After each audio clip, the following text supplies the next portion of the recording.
Hey, what is up, everyone? It's Zach, aka Keats39 here to bring you another NBA DFS slate. Got a nice little slate here. A lot of injury news, and some guys are going to be really chalky. So, going to go ahead and get right into this one. So, the first thing that we're going to look is Utah Jazz. So, we already know they don't have Donovan Mitchell or Mike Conley. And luckily, we have a box score from a game that they recently played where they had similar situation, but they also didn't have Rudy Gobert in this one. So just don't, the center position, we're not going to look too much about. But so we saw the main guys, did good overtime, so take 5 minutes off. We saw Ingles go for 34 minutes in regular time. Clarkson 41, Bogdanovich 35, Royce O'Neal 35. And they really didn't run many. Like Matt Thomas got 7 minutes, only two. Like they did not play, and Forrest 12. Like Forrest would be this is the guy that they bring in first, and he'll play a couple short stints. But yeah, you're Jordan Clarkson. Yeah, 27 shots. Like you're playing. You're blocking. Oops. You're playing Clarkson and Ingles here. Forward is a little tough today. Like Ingles didn't have the best price, but for how bad Ford is, you're not fading Joe Ingles. But 20 points, 14 assists. He just runs the main point. And his assist number is going to go up in this spot too because his main game is the pick and roll with Rudy Gobert, as I've talked about a lot, and that's going to continue. So Love and Clarkson, like honestly, he'll probably get more than 4 assists, even though we know how much he likes to shoot. And this minutes and how much the ball's in his hand. Yeah, you're just playing both these guys, and even on a slate that's going to have a lot of good plays. I think Royce O'Neal is interesting. Don't love, but I do think he's interesting because he does do a little bit of everything. And I do like Rudy Gobert too. So, yeah, the Jazz have a lot of guys that are very much in play here. Next spot we're going to look at is the Kings. A little tougher, so we're going to go to yesterday's game. So we know Harrison Barnes, and we saw. I want to go look and see who subbed in for him. But because I think Harkless is pretty much locked into a big role here. Should be coming up any minute now. So Terrence Davis is the one that I have the most interest in. Did I miss it? Yeah. So yeah, Terrence Davis ended for Harrison Barnes when he fought his last time he checked out.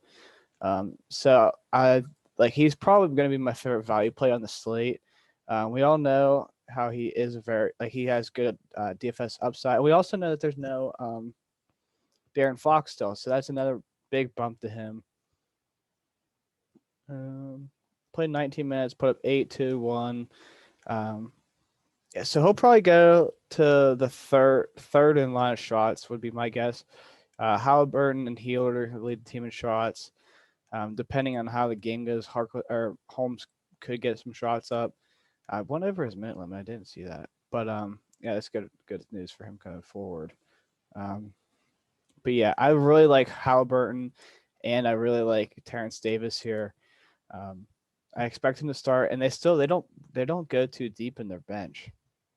Like me too is probably going to be the one that gets a couple extra minutes as well because he'll play some 4.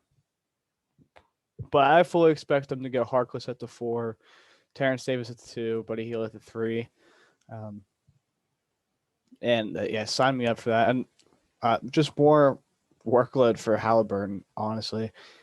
He's averaging 9 assists in the 2 games without.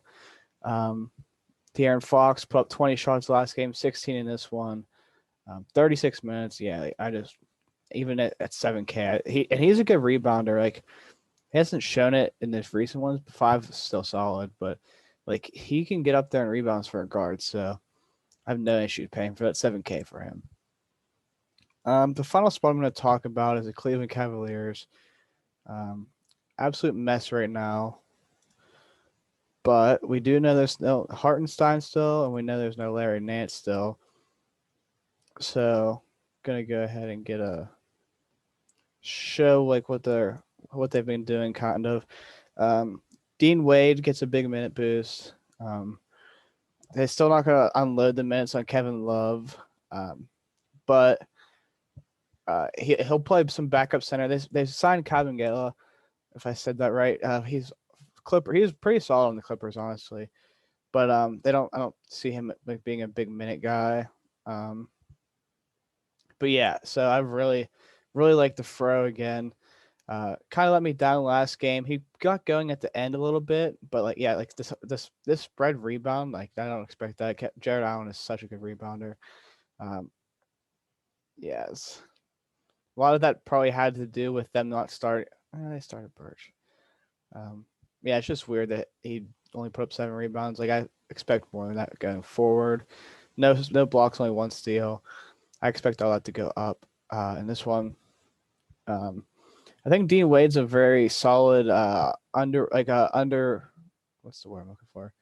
Undervalued play here. I don't expect him to be very earned because of the other value, but we've seen him be really good in the past. He's good. He literally is like a lot like Kevin Love. Likes to shoot the 3, and he's a solid rebounder, and he's a smart player. Only running a 9-man rotation, kind of. I'd say 8.5, as he's not going to get too many minutes. Like they're going to play the Fro and Wade more.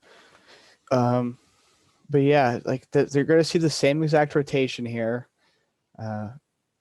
Darris Garland, even at his inflated price, I really like. A lot of assist opportunities. Honestly, this is probably the floor for his shots. I wouldn't expect that again. Especially, I wouldn't expect this again either. He had his best offensive game in probably all year.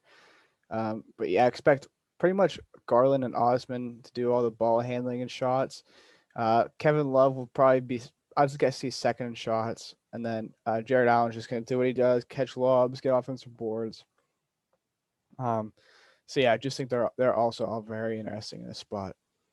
That's going to do it. Make sure you hit that like and subscribe button and be around for a lock because there's going to be changes as always.